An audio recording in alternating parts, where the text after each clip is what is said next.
Good morning, happy people. Welcome to another wonderful day of World History 101. This is going to be the second portion and conclusion of Chapter 11, Islam. I just want to take this time out to say that I hope you're doing well in the semester. I hope you're taking the time to submit exams and book quizzes on time. Remember, the makeups for book quizzes is pretty non-existent. So if you're having trouble with reminders, put a note in your phone, on your calendar, that sends out a reminder a couple of days. You know consistently which day your book quizzes are due. And you know that you basically have one due every week. So just be mindful, okay? All right, so last time we talked about Islam, we were talking about Mecca, we talked about the Bedouin. We said that prior to Muhammad, the Arabian Peninsula was economically isolated and culturally underdeveloped. We said, or culturally isolated and economically underdeveloped. We said that Muhammad starts meditating on the plight of his people because he was concerned that they were practicing idolatry. And we said that he's going to found a religion called Islam, and that the people who practice Islam are known as Muslims. Then we talked about his hijra, his migration from Mecca to Medina, because the ruling elite of Mecca were a little upset that he was messing with the economic revenue of Mecca by discouraging the pilgrims from coming to the Kaaba. Then we talked about the Holy War, in which Muhammad comes back to Mecca from Medina, and we said that he's going to tear down the shrines that were surrounding the Kaaba that were dedicated to polytheistic gods, and he rededicates the stone to Allah. Then we said that he focused on the Ummah, and that the Ummah was the Islamic community, the Islamic religious community of Islam. From there, let's talk about the components of Islam. Talked about the Quran. Let's talk about the Sharia. So the Sharia, Sharia, refers to Islamic law. The Sharia is Islamic holy law. It's universal law. It basically provides the foundations of Islamic civilization. It provides guidance on how to behave in all aspects of life. It basically picks up where the Quran leaves off. The Sharia is called universal law because Muslims believe that it's God's law for everyone, regardless of whether or not you are a believer of Islam.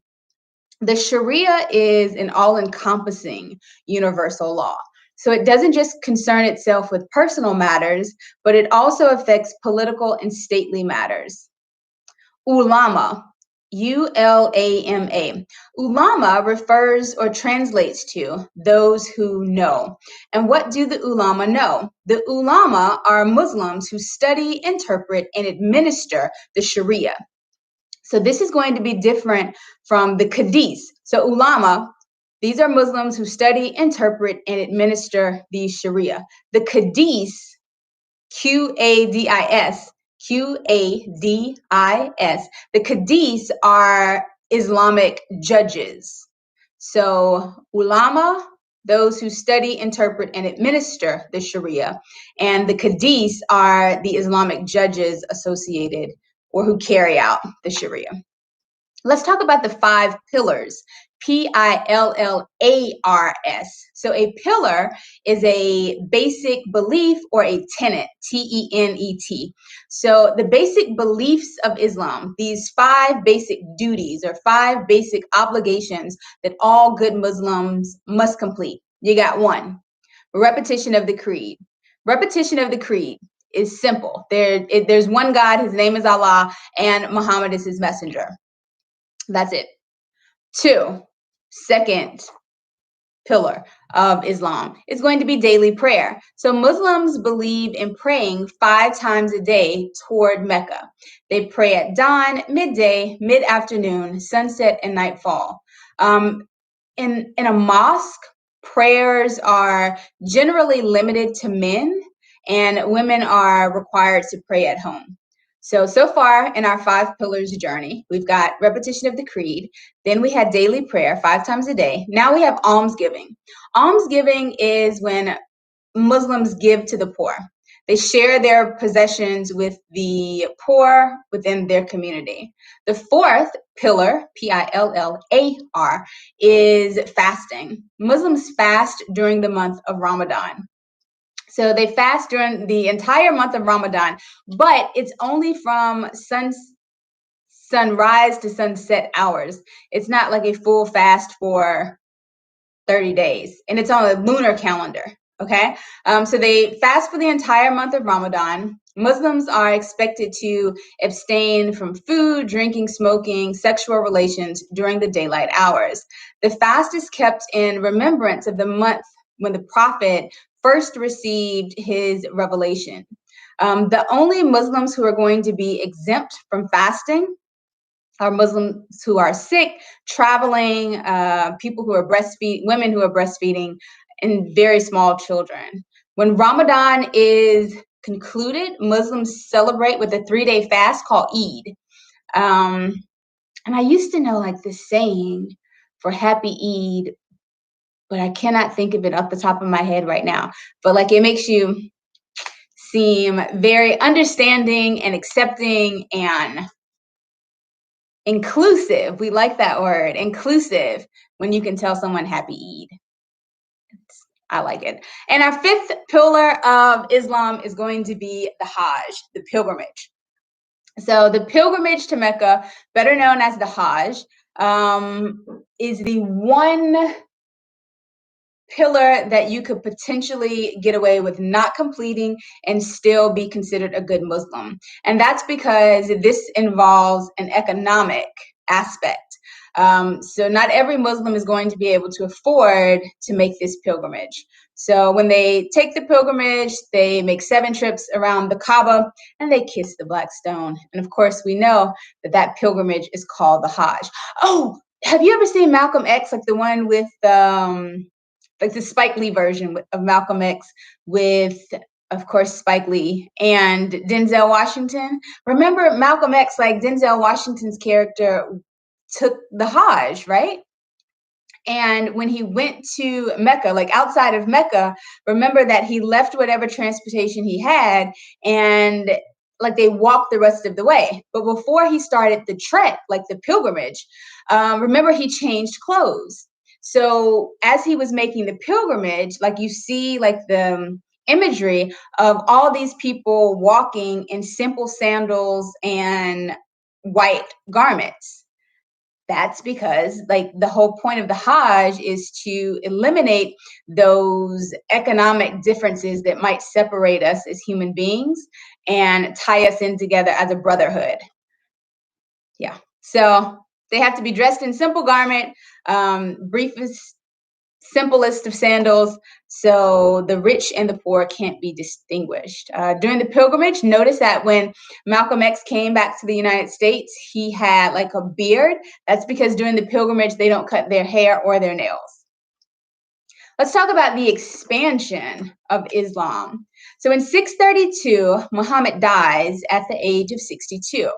Because Muhammad left behind no successor, there's going to be issues over succession within the Islamic kingdom. Let's say Islamic Caliph.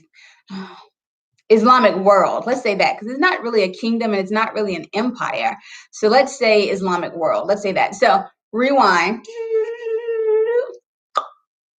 When Muhammad dies in 632 CE, he has left behind no plans for a successor. And because he's left behind no plans for a successor, we're going to have problems emerge within the Islamic world. Okay,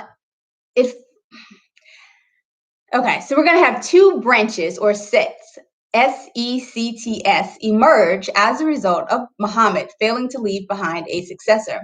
There's one party that says we as the Islamic community should choose who the next caliph should be. A caliph, C-A-L-I-P-H, a caliph is a religious and political leader of the Islamic community. So they say that one sect variation says we should all choose a caliph based on the Islamic community. There's another sect that says, no, the caliph, the next religious and political leader of this Islamic community, should be a descendant of the Prophet Muhammad. Okay, so that's how we're going to get these two variations. So that first variation or sect, that's going to be the Sunnis. The Sunnis are the Orthodox Muslims. Sunnis do things the way they believe that Muhammad would have done them. So they believe that the caliph should be chosen by election or common consent. So they choose a guy named Abu Bakr. When it comes to Sunnis, even today, they are still the traditionalists. They are Orthodox, because that's what traditional means. They try to follow the religion specifically as the Quran states. And where the Quran leaves off, they follow the Hadith. The Hadith, Hadiths, is like the teachings and sayings of Muhammad. So they try to follow the Hadith. 85% of Muslims in the world today are Sunni Muslims. The other sect is going to be the Shiites or the Shia. And the Shiites believe that the only true caliph is a descendant of the Prophet. So they make Ali, which is Muhammad's son-in-law, they believe that he should have been the next caliph. So the Islamic world is kind of at war, like they're being divisive amongst one another because they weren't left behind a successor. There was no clear path. Even in the midst of all of the confusion, please note that the Islamic world, the Islamic State, is going to expand after the death of Muhammad. And the Islamic State expands after the death of Muhammad as a result of military victories, conquest, and conversion. So we've already defined the community. We talked about those two main variations, the Sunnis and the Shia. But understand that that's not just it. Like, you have all kind of variations of Islam, right? If you live in the United States, you're well aware of who the Nation of Islam is. And the Nation of Islam represents a group of Black Muslims. Think Louis Farrakhan, think Honorable Elijah Muhammad, think Malcolm X. Like, you're well aware of the Nation of Islam. But in addition to those, there's all sorts of Muslims. You've got Kharjites, you've got Fatimids. So there was a lot of division following the death of the Prophet. Let's talk about the Umayyads. You know what time it is, people? It's Google time. Let's make sure it's Umayyads and it's not Umayyads. Because sometimes I hear like multiple pronunciations in my head. So let's make sure. Umayyad. Okay, hold on. Let the people hear it so you know. Umayyad. So it is Umayyad, we're right. So the Umayyad dynasty, U-M, let's spell this for you, people. U-M-A-Y-Y-A-D. So the Umayyads are a dynasty that come to power following a civil war that erupted over the struggle of leadership. 661, Ali's assassinated. We got the Umayyad dynasty on the rise. The Umayyads established their capital at Damascus. Damascus is a thriving commercial center. The Umayyads are significant because they are responsible for making the caliphate. Like, the caliphate is just remember, caliph is the religious and political leader of the Islamic community. The caliphate just represents that idea of the caliph is governing us, okay? So they make the caliphate a hereditary office instead of one that's chosen by election or common consent. During the Umayyad dynasty, the Islamic State expands territorially. The caliphs of the Umayyad dynasty are more concerned with being kings and conquering territory than they are with being leaders of the religious community. The Umayyads ruled as conquerors. So even though they allowed their conquered populations to worship their own religion, they also charged those people a head tax. And that head tax is called a jizya, Jizya. And that jizya is charged for being a non-Muslim. Umayyad dynasty falls in 750, and we get the rise of the Abbasid dynasty. So the Abbasid dynasty or a caliphate, rules from 750 to 1258. 1258 is when the Mongols come in and kill the last of the Abbasids. Abbasids, kill the last of the Abbasids in Baghdad. Okay, so distinctions between the Umayyads and the Abbasids. Umayyads were a conquering dynasty. The Abbasids are not a conquering dynasty. They're not a conquering dynasty, whereas the Umayyads wouldn't allow non-Arabs to participate in government. The Abbasids allow Persians, Mesopotamians, and Egyptians to play a role in government. Whereas the Umayyad capital was located in Damascus, the Abbasid, Abbasids, capital is located in Baghdad. It's in Baghdad. It's designed to display their wealth and their power. In Baghdad, when you think about the city, it's a very cosmopolitan city. So you have trading merchants from all over the world within the city limits. And it's like a melting pot of exposure to various cultures. The Abbasids live a very opulent lifestyle, very luxurious. So oftentimes when we talk about the Abbasid dynasty, we refer to it as the golden age of Islam. Think Arabian Nights, right? Anytime we talk about a golden age, we're talking about the apex or the high point of a society. The Abbasids live a life that is very different from that of the Prophet. The Prophet Muhammad would have lived a life of simplicity, and that's not the life that the Abbasids are engaging in, depicting, living. No, that's not what they're doing. Challenges to the Abbasids. You got the Seljuk Turks who challenged them for power, but ultimately it's going to be the Mongols led by Genghis Khan, who challenged the Seljuks for power in the Abbasid region and ultimately take the empire. So it's actually like 1258. It's Genghis Khan's grandson, Guyuk. I don't need you to know this. Guyuk Khan, he conquers Baghdad, and the last of the Abbasid caliphs is destroyed. So, moral of the story, Abbasid dynasty, golden age, destroyed by the Mongols, 1258. All right. Pay attention underneath that section entitled Economy and Society of the Early Islamic World. Pay attention to overland trade.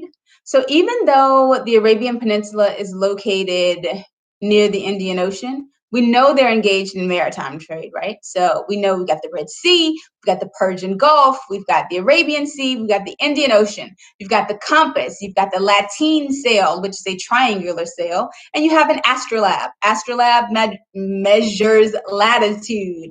All right. So yes, they're engaged in maritime or water-based trade, but they're also engaged in overland trade. And that overland trade involves like desert trade, the Arabian desert. They use camels for that. That's important because camels are the better animals suited for desert trade. Camels can travel long distances with little to no water. They are pack animals, meaning they can carry heavy loads. That's a benefit. So yeah, they deal with overland trade as well. Long distance trade becomes increasingly prosperous. We have Al-Andalus, Al-Andalus. Al-Andalus is known as Islamic Spain. Islamic Spain is very prosperous. And the reason I give you this example of Al-Andalus is because it shows us the importance of long distance trade and how far it extended during the Abbasid dynasty. It also shows us that how broken the Islamic community was following the death of Muhammad, because the people of Al-Andalus, remember Islamic Spain, they're also considering themselves to be the true caliphs, and they don't recognize Abbasid authority, but we do know that they heavily participate in trading networks. Let's talk about the status of women. So status of women as it relates to Islam. Islam is definitely a patriarchal society.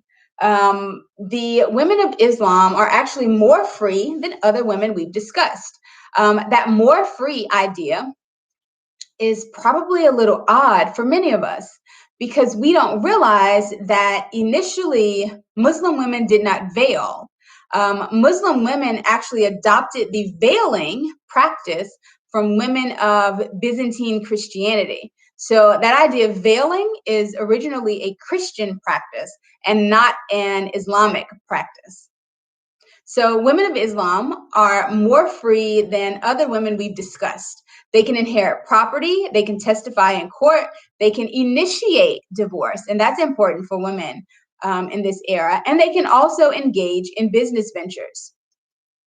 So they're definitely more free. But remember, that idea of veiling does not originate with Muslim women.